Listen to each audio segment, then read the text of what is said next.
Guys, Tuchel's squad, it's going to be interesting to see which team he picks for tomorrow night's game. It really is. Because the first thing I think we've got to think about is what formation is he going to play. If you look at when he was at Chelsea, 55 games out of 63, he played 3-4-2-1,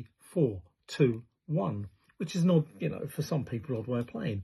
So if that's what he's going to do, if that's his preferred sort of formation, why is he not going to do that for England when he's got the so-called best footballers of all England? There he's going to try and fit into the formation he likes, he feels comfortable with.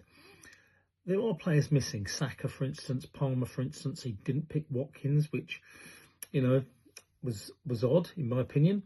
And Morton of Crystal Palace, but just come back from an injury.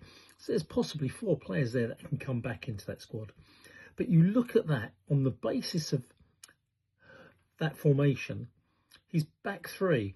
Why would he bring Burns into the side unless he's going to play him? Surely you don't just bring a 32-year-old in just to say, have a cap, do you? I don't know. He's brought him in because he wants his captaincy, his strength, his personality, character. I think he's going to play Burns, and he's going to play 3 at the back. He's going to play Gooey, I would have thought, dead cert, because he's fast as well, where Burns can be a bit lumbersome. And I think he might play Konsa. I like Konsa. I think that could be his back 3. Strong physically, fast. Konsa's not slow. I think that could be his back 3. Middle, he always plays 2 defensive midfield players. Well, Rice, I think, is a dead cert. Who's going to be the other one? There's loads to choose from. I mean, Curtis Jones, I love. I think could fit in there. There's 1 or 2 others.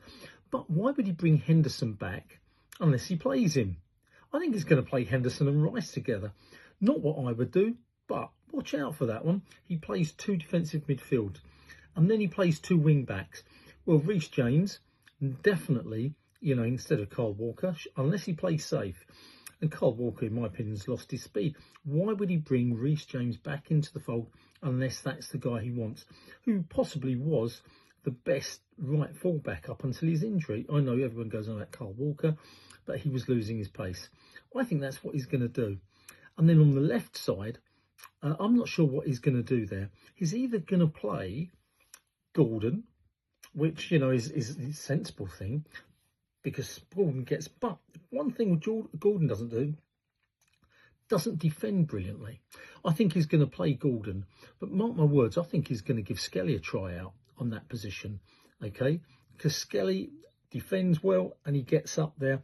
I think it'll be Gordon, though. So that's the 4 across the middle. Then who are going to be his 2 forwards? He always has 2 number 10s behind the centre forward. Well,